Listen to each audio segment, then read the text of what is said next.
Bueno, arranquen, dice. Hola, sí, ¿qué tal? Bueno, buenas tardes a todos. Primero, antes que nada, quería agradecerle a las autoridades de Abogados Unidos, como a la gente de la Fundación Novadocta, por la posibilidad de darnos las plataformas y las cuestiones electrónicas como para poder dar esta charla por esta vía de Zoom. Así que bueno, saludo desde ya a todos los abogados, todos los colegas que se están sumando a la charla que va a dar hoy la doctora Luciana Soledad Falcone, de quien adelanto, ella es magíster en Derecho Administrativo en la Universidad Austral, es especialista también en la Escuela de Abogados del Estado, en la Escuela de Asesoramiento Jurídico del Estado, específicamente en materia de contratos administrativos, y es docente universitaria. Lo que va a hacer la doctora hoy va a exponer el tema de lo... La verdad que es un pedido que es una cuestión que es bastante común en los abogados que manejan temas de derecho administrativo para sus clientes, que es el pedido de vista realizado por la administración en el marco de un procedimiento administrativo. ¿Cuál es el régimen jurídico del pedido de vista? La diferencia que hay con otros institutos de derecho administrativo, las diferentes posturas doctrinarias y jurisprudenciales del tema. Así que bueno, Luciana, te presento, ya es todo tuyo el tema, y bueno, ya también te agradezco a vos por la exposición. Bueno, Félix, muchas gracias. Bueno, buenas tardes a todos los y las colegas que están conectadas para poder compartir este tiempito y poder charlar sobre uno de los temas que si bien parece que no, pero tiene muchísima tela para cortar, en particular respecto a reflexionar sobre este instituto, que es el Instituto de la Vista en el procedimiento administrativo, y que, como muchos de los otros institutos de nuestra rama, nos invitan en estos tiempos actuales a reflexionar y a poder ayornarnos y a darle un seguimiento, ¿no? Y una reinterpretación que es a todas luces necesaria. En cuanto a la vista en el procedimiento administrativo, para poder compartir este tiempo con ustedes, yo pensé en estructurar un poco el tema viendo qué es lo que dice actualmente nuestro régimen jurídico, es decir, puntualmente la Ley Nacional de Procedimientos Administrativos y su decreto reglamentario, que tuvo una modificación relativamente reciente en el año 2017, qué es lo que tenemos para reflexionar sobre los fallos de la Corte, también algunos precedentes de la Cámara de los Contencioso Administrativo Federal al respecto, cuáles son los fundamentos constitucionales y convencionales de este instituto, que es el de la vista en el procedimiento administrativo, y finalmente, o para cerrar en realidad, cuáles son los puntos que podrían ser modificados o que deberían ser modificados por una interpelación que le llega al Estado a través de los principios que están siendo totalmente traídos, digamos, a este instituto, que son convencionales y constitucionales,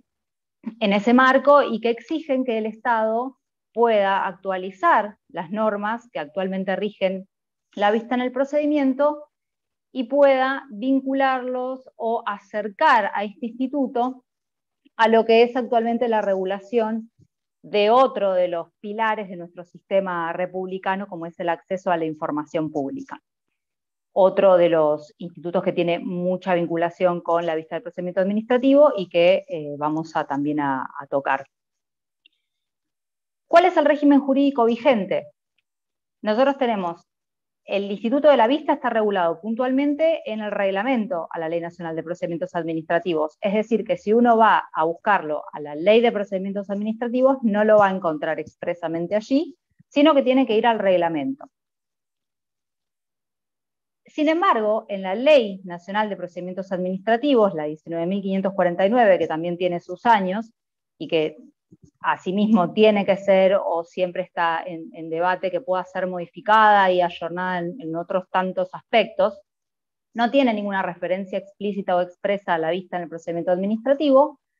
pero sí podemos decir que al entender a la vista como el derecho esencial al acceso a las actuaciones administrativas y como un instituto vinculado directamente con la garantía de defensa y con el principio del debido proceso objetivo, surge de lo que es en la Ley Nacional de Procedimiento del artículo 1, inciso F, apartado primero de esta norma. Ahí vamos a encontrar el principio de lo que se denomina en derecho administrativo el debido proceso adjetivo, que como concretización de este principio de debido proceso adjetivo, entre otros aspectos, tenemos a la vista en el procedimiento administrativo. Entonces, no de manera directa, pero sí indirecta, lo encontramos en este punto de la ley. Cuando hablamos obviamente de debido proceso adjetivo, viene adecuado recordar que el contenido de este debido proceso no solamente iba a incluir el derecho a ser oído, sino a ofrecer y producir prueba, todo obviamente en sede administrativa, y a obtener una decisión fundada que debe ser también emitida en lo que se denomina un plazo razonable. Entonces, todo este abanico de elementos componen lo que se denomina el debido proceso adjetivo, que incluye o abarca la garantía de defensa, obviamente, de raigambre constitucional y convencional, y que podemos encontrarla en la mayoría de los tratados de derechos humanos que han adquirido jerarquía constitucional en la reforma de enorme entidad que hemos tenido en el año 1994 y que vemos reflejada en el inciso 22 del artículo 75 de nuestra Constitución Nacional, en todos aquellos actos que han adquirido la misma jerarquía que nuestra norma fundamental. Entonces no es menor vincular directamente al instituto de la vista en el procedimiento administrativo con el derecho de defensa, que es esencial, yo diría, al ser humano, básicamente, y con justamente el debido proceso adjetivo, que también tiene una gravitación de importancia en el procedimiento administrativo y que va a tener importancia también en el derecho administrativo en general. Entonces, eso es en cuanto a la ley. Ahora bien, si nosotros vamos al reglamento, a la ley del reglamento de la ley de procedimientos administrativos, vamos a encontrar dos artículos puntuales específicos respecto de la vista. El más importante es el 38 y el otro es el 76. El 38, que es donde vamos a ir a decantar ese artículo, a poder ver, no repetirlo, sino ver en qué puntos podemos, como colegas, repensarlos y ver cómo podemos mejorar este artículo para que sea obviamente más adecuado a los parámetros convencionales y constitucionales que se puede proponer desde ese punto. Y el 76 tiene que ver con los efectos que tiene la vista en el procedimiento administrativo, que como vamos a repasar más adelante, tiene un efecto de importancia, que es la suspensión de los plazos que se encuentran transcurriendo en el procedimiento administrativo de que se trate en ese expediente, en particular en materia recursiva, es decir, la suspensión de plazos en tanto en cuanto se extienda la vista y luego aquellos que han transcurrido se mantienen y se reanudan una vez finalizado el término. Eso está en el artículo 76 del reglamento, el decreto 1759 del 72, pero con el texto ordenado del año 2017. Entonces, al respecto, el régimen jurídico se integra de esta forma. Tanto la ley, con este principio del debido proceso adjetivo, como el reglamento en el artículo 38 y en los artículos 38 y 76, más que nada el 38 específico de la vista, que después vamos a ver cómo se estructura. En realidad, la vista también partiendo desde el régimen jurídico, nosotros podemos repensar y reflexionar que este puede cambiar o ser modificado, pero siempre tenemos que tener en claro cuál es el fundamento constitucional y convencional de este instituto para poder ver si el régimen jurídico se adecúa a esos parámetros o si por el contrario le hace falta alguna modificación, algún agregado. ¿No? En principio, el artículo 38 tiene una estructura que se ha quedado bastante en el tiempo, ¿no? Que dice que en realidad parte de un principio general que es el acceso a las actuaciones. Es decir, si uno lee el artículo 38, uno puede ver que el principio general es el acceso al expediente administrativo. Es decir, que salvo la única excepción que plantea la norma, la persona habilitada o las personas habilitadas por la norma tienen que poder ver el expediente administrativo en cualquier momento, obviamente dentro de los plazos y los días de funcionamiento de la oficina o del órgano donde uno acude a buscar el expediente, pero no tiene que ver retaseado el derecho. Como principio general marca el acceso, el artículo 38. Después, esta norma va a hablar sobre los legitimados, es decir, una vez garantizado el acceso, va a decir quiénes son los legitimados, quienes pueden concretar ese derecho a la vista del expediente administrativo. Y ahí va a tener alguna digresión y va a adoptar un criterio un tanto restrictivo respecto de aquellos que pueden acceder al expediente administrativo, pueden verlo, pueden extraer fotocopias, todo lo que implica una toma de vista de las actuaciones. En realidad, en cuanto a la legitimación, este artículo 38, lo que va a decir es que solamente la parte interesada, o en su caso, su letrado, apoderado o patrocinante, van a ser aquellos habilitados y los únicos que van a tener la llave, por así decirlo, para poder ver el expediente administrativo, para poder acceder a él y tomar esa vista. Ahora bien, para nosotros entender qué quiere decir la norma por parte interesada, porque en realidad el artículo 38 no lo define, pero del mismo reglamento nosotros podemos interpretar qué se entiende por parte interesada, ahí tenemos el primero de los problemas interpretativos, por así decirlo, ya que el reglamento a la Ley de Procedimientos Administrativos recurre a dos términos, en realidad, que son el derecho subjetivo y el interés legítimo, para habilitar el carácter de parte interesada en un procedimiento administrativo. Y estos términos, más que nada en el ámbito del acceso a la información pública, están siendo bastante cuestionados, por así decirlo, porque son conceptos bastante complejos de definir, cuando hay en un caso un derecho subjetivo, cuando hay en otro un interés legítimo. De hecho, hay muchísimas posturas doctrinarias que entienden en qué supuesto se daría el primero, la afectación del derecho subjetivo, y en otro el interés legítimo. Muchísimos autores, Gordillo, Casaña también, cuando uno los va a consultar, ¿no?, en nuestra materia, dicen, bueno, hasta es difícil doctrinariamente definir en qué supuestos se está ante una afectación de derecho subjetivo y un interés legítimo. Se han generado diversas teorías, pero lo cierto es que actualmente una gran parte de la doctrina está reflexionando sobre la necesidad de erradicar un poco estos conceptos que vienen de antiguo en el derecho, ¿no?, que siempre uno va a alguna norma y dice, bueno, podrá acceder a las actuaciones que quien ostente un derecho subjetivo o un interés legítimo, o tiene la calidad de parte quien tenga afectado un derecho subjetivo o un interés legítimo. Algunas otras pocas normas recurren a la noción de interés simple, que es aún más compleja. Entonces, en la actualidad, muchos autores están advirtiendo la necesidad de abandonar estos criterios o de quizás reinterpretarlos y poder advertir que también merecen tutela del ordenamiento algunas otras situaciones que implican derechos que merecen ser reconocidos por el ordenamiento jurídico, pero que quizás con el criterio de derecho subjetivo o interés legítimo estarían un poco quedándose afuera de la protección o de la tutela. Entonces, eso es uno de los puntos, digamos,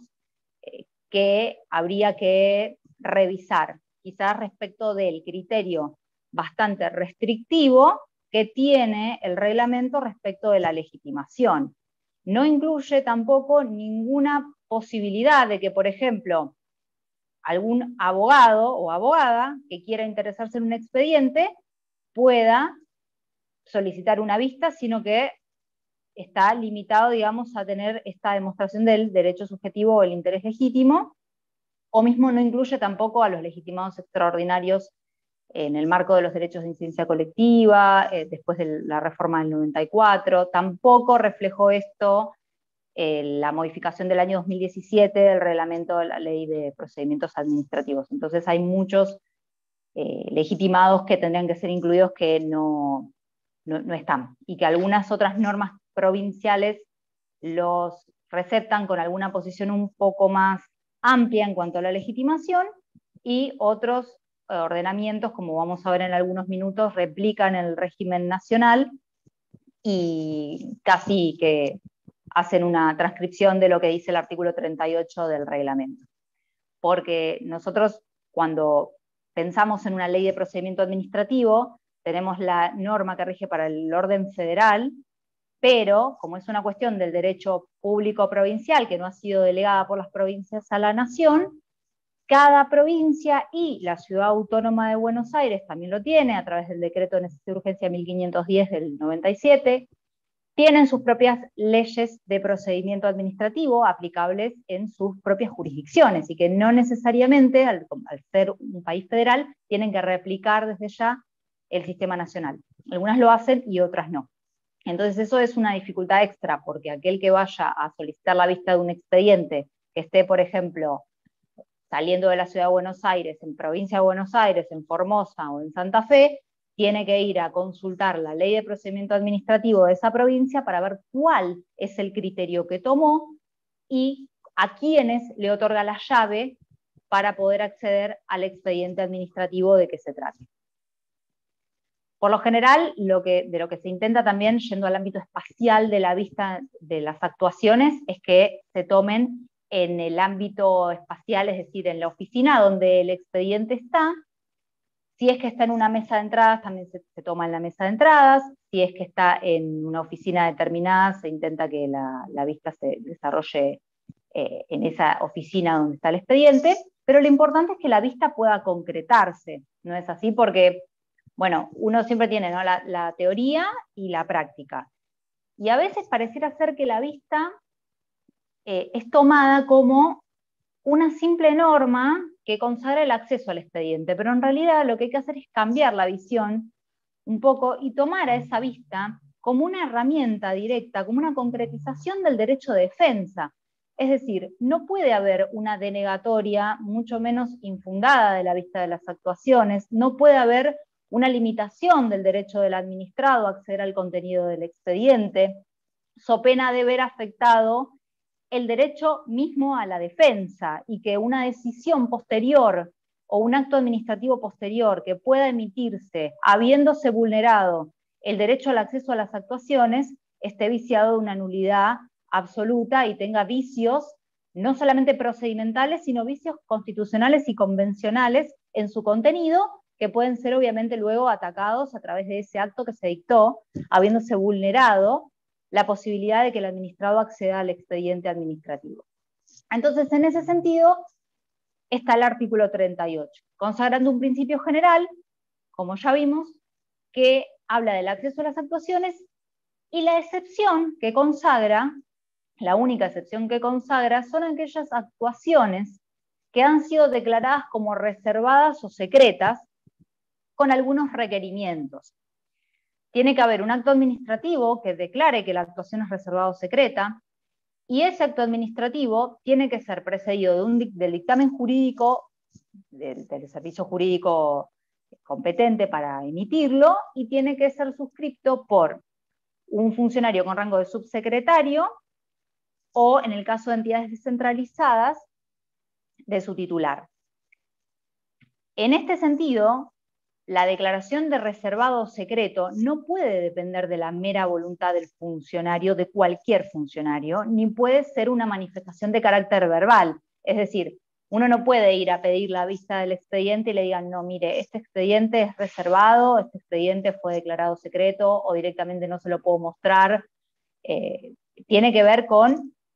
la declaración de reservado secreto, tiene que ser a través mismo de un acto administrativo, que, como todo acto administrativo, tiene que tener una motivación suficiente y tiene que cumplir con todos los elementos propios del acto administrativo. Y si esto no existe, entonces no puede haber excepción al principio general, y entonces tendrá que concretarse en su totalidad la vista de las actuaciones administrativas. Entonces, todo esto que nosotros estamos percibiendo tiene que ser interpretado como principio que se concretiza en la norma, pero que es la garantía de defensa la que está involucrada. Entonces, el derecho del particular a acceder al expediente administrativo se traduce a su vez como la otra cara de la moneda en un deber para la administración de otorgar esa vista, de conferir el acceso a las actuaciones administrativas, porque lo debe hacer como atadura que tiene el Estado al principio de juridicidad y no puede actuar de manera ilegítima desde ya y restringir el acceso.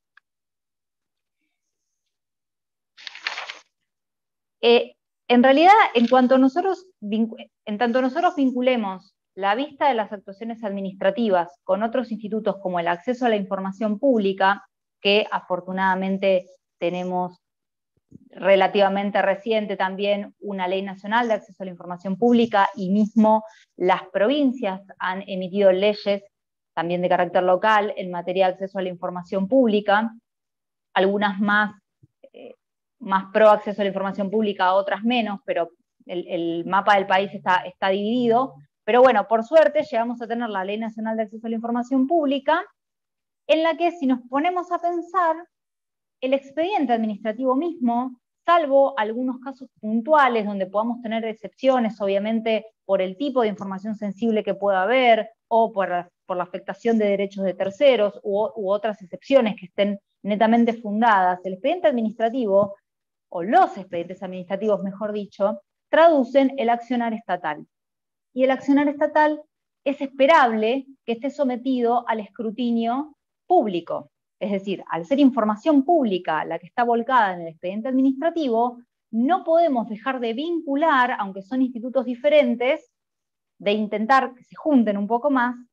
la vista del expediente administrativo con el instituto madre, que es el acceso a la información pública. La Corte Interamericana de Derechos Humanos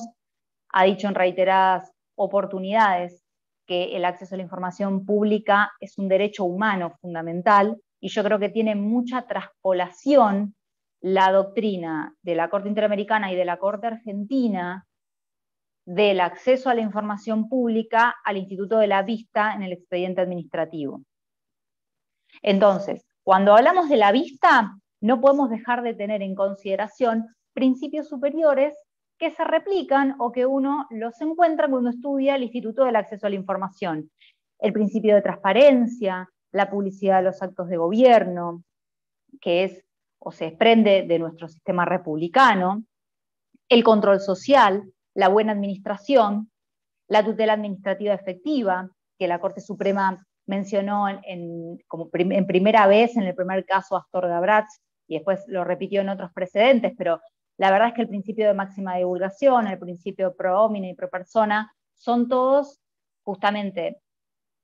parámetros o son faros que no podemos dejar de considerar cuando estudiamos el Instituto de la Vista. Y vincularlo es necesario con el acceso a la información pública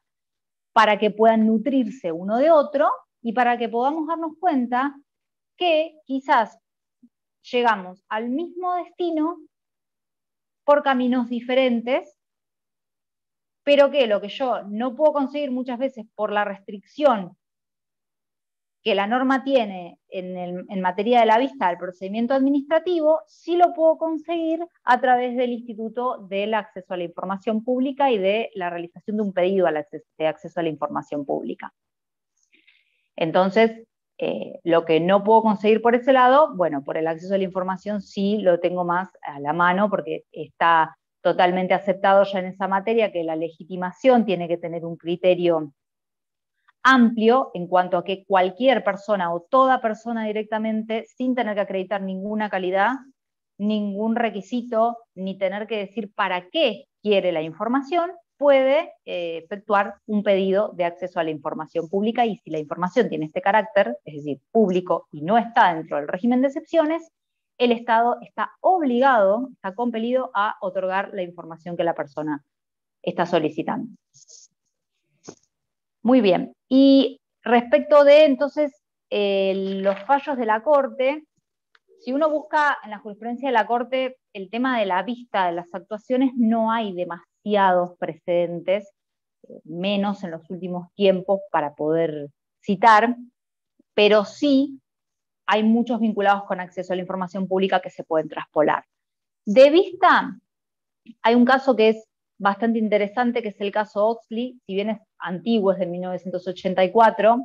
es un caso bastante citado en materia de vista de las actuaciones y del carácter secreto o reservado de las actuaciones, porque en ese caso, en el precedente Oxley, la Corte llega a la conclusión de que la suerte de un administrado no puede depender de un informe reservado o secreto, digamos, no puede basarse solamente en esa consideración como única base o antecedente, sino que ahí estaría vulnerándose la garantía de defensa en ese sentido al dictar un acto administrativo que perjudique los derechos fundamentales de esa persona si se basa únicamente en una fuente a la que la persona no pudo acceder como un informe reservado o secreto. El caso es Oxley, se escribe, es de 1984 de la Corte Suprema Argentina. Y después igual voy a dar algunos autos de fallos de la Corte Suprema, pero respecto a acceso a la información que, en mi opinión, se traspola completamente al tema de la vista de las actuaciones. Después también la Cámara Nacional de Contencioso Administrativo Federal, en un caso interesante, que es el fallo Sibura, también reconoció el derecho de los letrados y las letradas a poder tomar vista de las actuaciones administrativas en ejercicio de las competencias que le otorga la Ley 23.187 de ejercicio de la profesión. Así que ese también me pareció interesante para traer, porque es cierto que muchas veces antes de tomar un caso y sin haber realizado un acuerdo con la parte, si uno no ve el expediente, no accede al expediente, no puede tomar la decisión como profesional de comprometerse con esa persona y poder tomar la representación. Entonces también tiene que ver con las incumbencias profesionales. En cuanto a también otro tema que toca la Corte en algunos fallos y la Cámara es el tema de los sumarios administrativos, porque muchas veces un expediente que es el que se está llevando un sumario administrativo pareciera ser como que la administración a veces cree que por ser un sumario es todo el expediente reservado en todo momento, y esto no es así, sino que hay etapas específicas a través de procedimientos especiales en las cuales en determinados momentos del sumario se adquiere un carácter secreto o reservado, pero esto no quiere decir que todas las actuaciones vinculadas al sumario lo sean, o que el sumario sea totalmente reservado en todo momento. Entonces hay que estar también alerta a eso, ¿no? Porque si uno dice, bueno, el sumario es totalmente reservado, no se podría ejercer el derecho de defensa en cualquier momento, y eso no se puede admitir. La Procuración del Tesoro de la Nación también ha señalado en muchísimos dictámenes el doble carácter que tiene la vista, es decir, como una cara de la moneda, el control preventivo de legalidad que se puede ejercer de la actividad estatal a través del acceso a las actuaciones, y también como un derecho de los administrados a acceder al contenido de las mismas y de poder ejercer adecuadamente su defensa, una defensa completa, porque únicamente conociendo es como uno puede defenderse con posterioridad. Entonces es una, por así decirlo, es un presupuesto de una adecuada defensa, es conocer, es saber para luego poder defenderse, para poder realizar presentaciones, para poder ejercer derechos fundamentales también, aunque no sea interponer un recurso o realizar una presentación. Muchas veces de lo que uno se trata cuando accede a un expediente es de ejercer básicamente un derecho, y máxime o mayor importancia cuando hablamos de un derecho fundamental o de derechos humanos que muchas veces están en juego en los expedientes administrativos. En cuanto al acceso a la información, bueno, yo creo que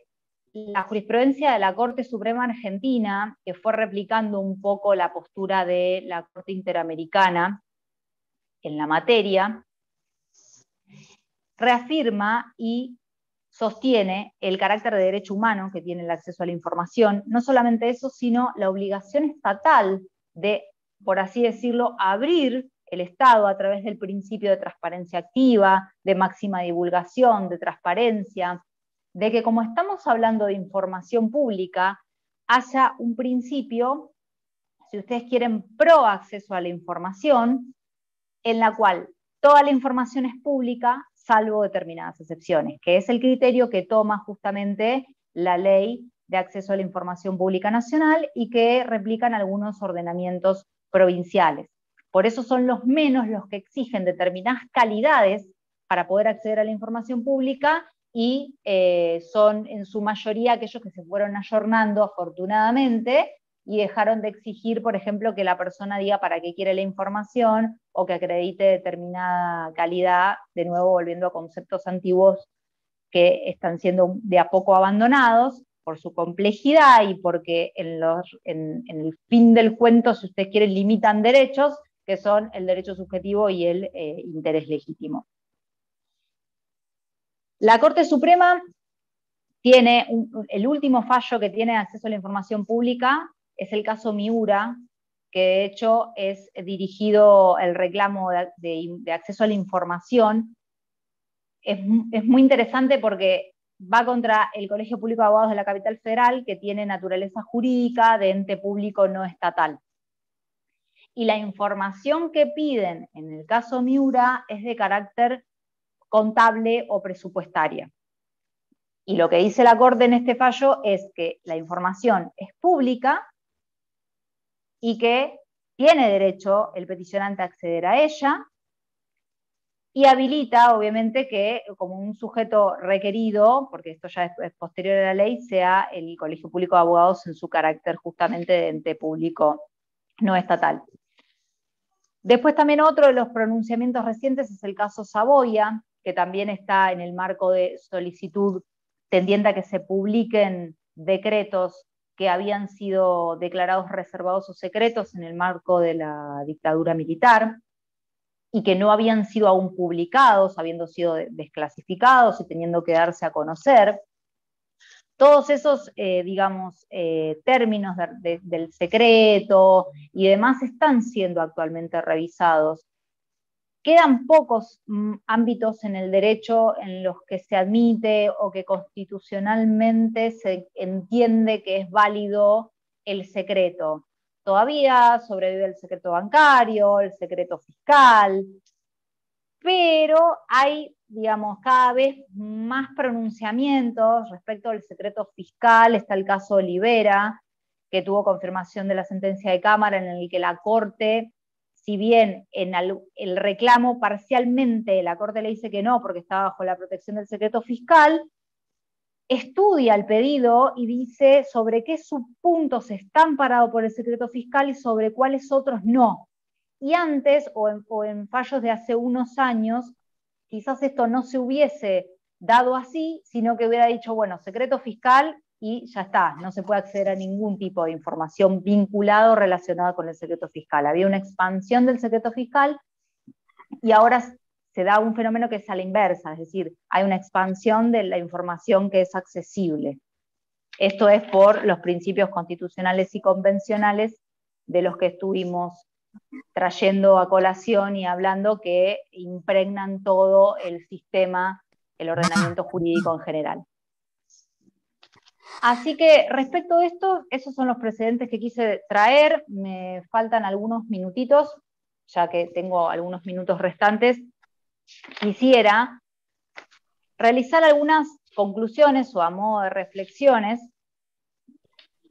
respecto de algunos ordenamientos provinciales y de algunos pocos países que elegí para traer a esta charla, de cómo regulan los institutos de la vista y del acceso a las actuaciones.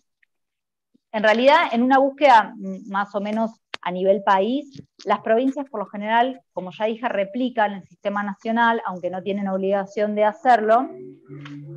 y toman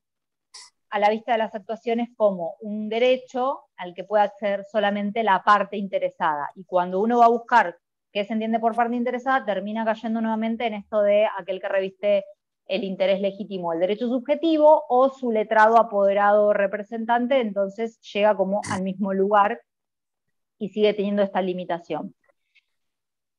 La ley de la Ciudad de Buenos Aires, el decreto 1510 del 97, por ejemplo, replica textual la primera parte del artículo 38 del Reglamento Federal. Después, Santa Fe, que tiene el decreto provincial, el 4174 del 2015, hace lo mismo. Es decir, al reglamentar, tiene una estructura que es totalmente similar al sistema nacional, y lo que hace es incluir también esto de la excepción, que también lo hacen la mayoría de las actuaciones reservadas o secretas, que sería aquellos casos en los que no se puede acceder al expediente. Respecto de Mendoza, que es la ley 9003, también habla de los interesados en un procedimiento administrativo, o aquellos que tengan carácter de interesados, sus representantes o sus letrados. Acá Mendoza habla de interesados, es un concepto un poco más general, ¿no? Es decir, ahí es un poco diferente respecto de hablar de derecho subjetivo o interés legítimo. Y Santa Cruz hace lo mismo, digamos, respecto del sistema nacional.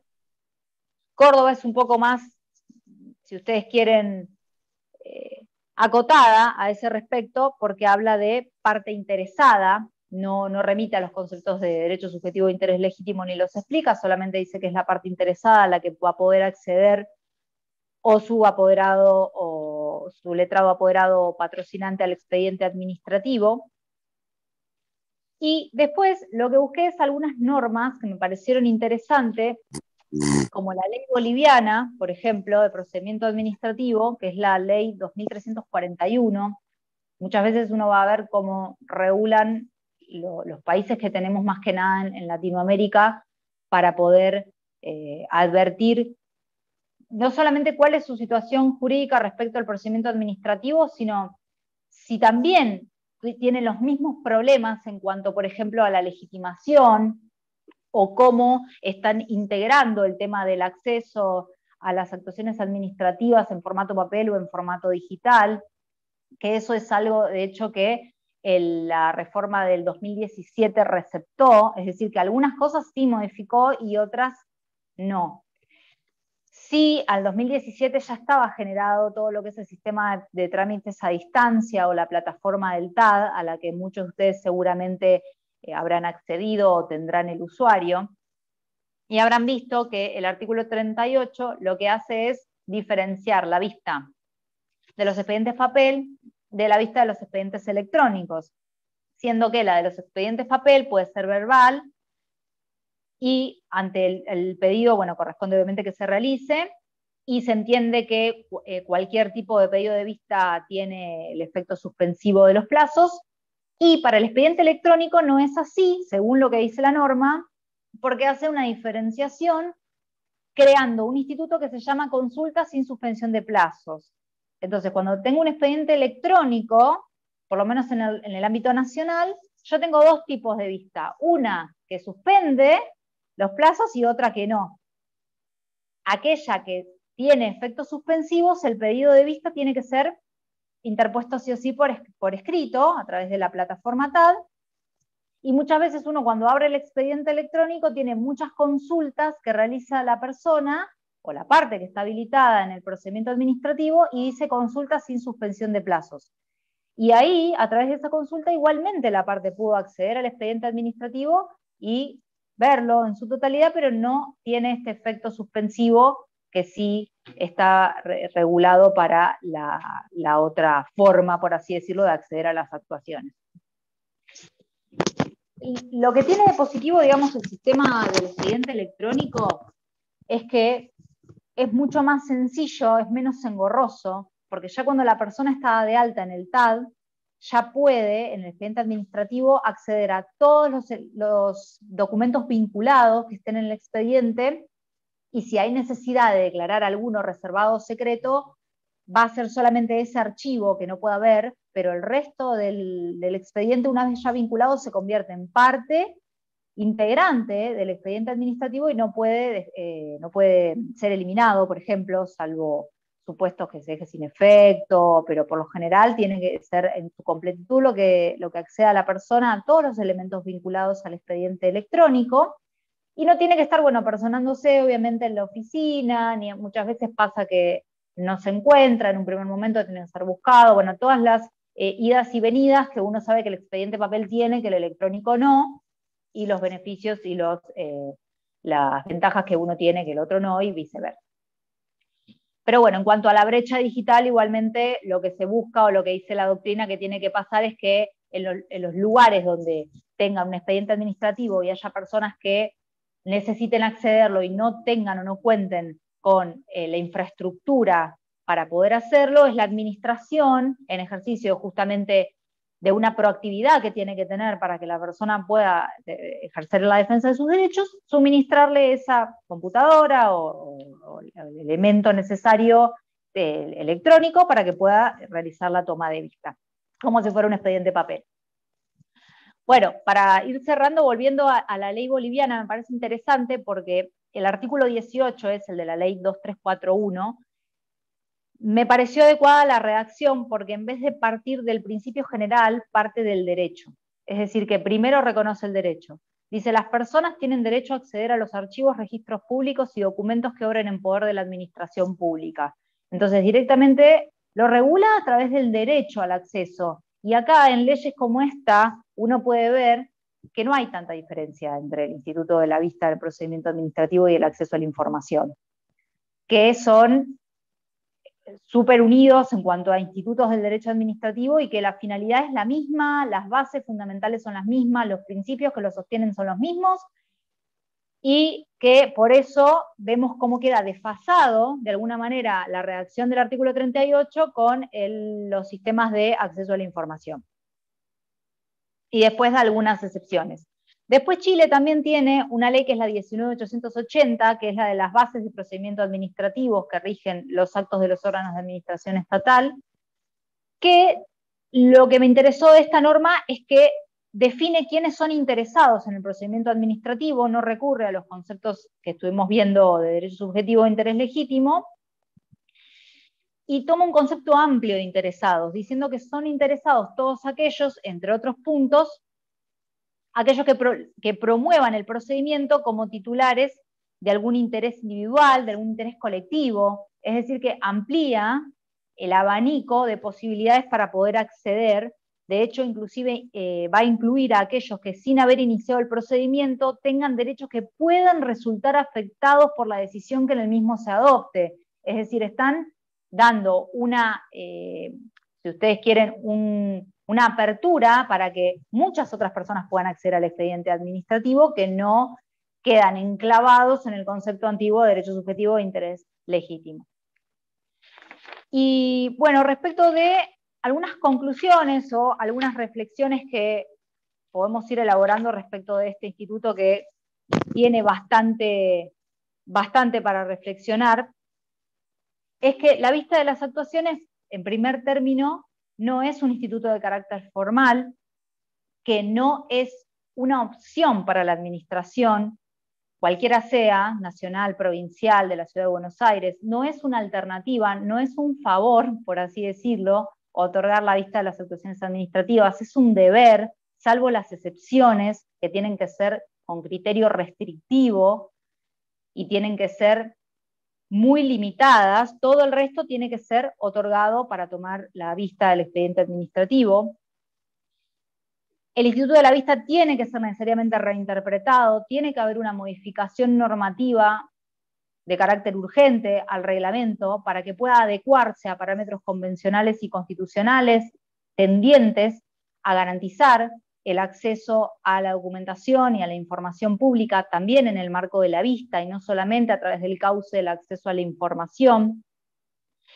Tener en cuenta para esto que la vista es un para qué y que el camino final es la defensa o el ejercicio de un derecho que puede tener de base constitucional o ser un derecho fundamental y que como tal tiene que ser respetado. Y otra cuestión necesaria para modificar es el criterio restrictivo respecto de la legitimación para poder lograr entonces que haya una amplia concesión de aquellos que puedan acceder de la vista del expediente administrativo y no tengamos estas limitaciones o estos problemas que tenemos actualmente de que solamente algunas personas pueden acceder, porque al fin y al cabo estamos manejando y estamos hablando de información pública que pertenece a todos y que merecemos todos tener un Estado abierto para poder desarrollar por parte de la población el control social y el control público, que tanto colabora con la buena administración y el accionar estatal conforme a derecho, en un Estado constitucional como el que tenemos. Así que esto es lo que quería compartir con ustedes, espero que les sea de utilidad,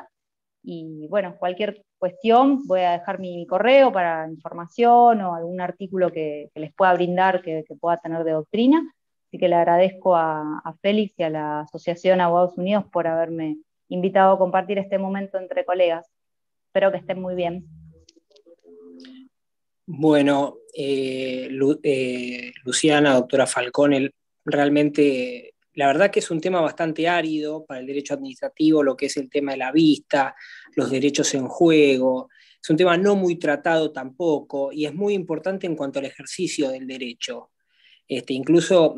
primero, la utilización del TAD, la utilización hoy, lo que es la utilización del TAD y los expedientes administrativos y la vista en los expedientes administrativos, como se está manejando hoy la administración pública, muy bien remarcado. Me parece que es importante porque hoy la vista no es un expediente, hay que ir con una computadora y acceder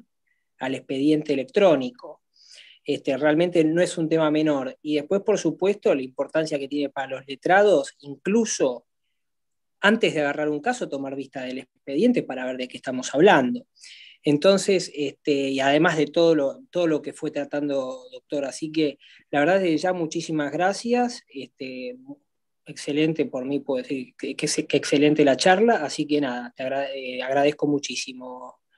Luciana. Y bueno, y a todos les comento, mañana a las 18 horas va a dar su charla el doctor Emiliano Manuel Rodríguez. La temática va a ser amparo, vías urgente, habeas corpus, por supuesto el régimen lo que es provincial, nacional, así que bueno, los esperamos a todos mañana y desde ya muchísimas gracias. Muy buenas tardes. Hasta luego. Gracias, buenas tardes. Chao.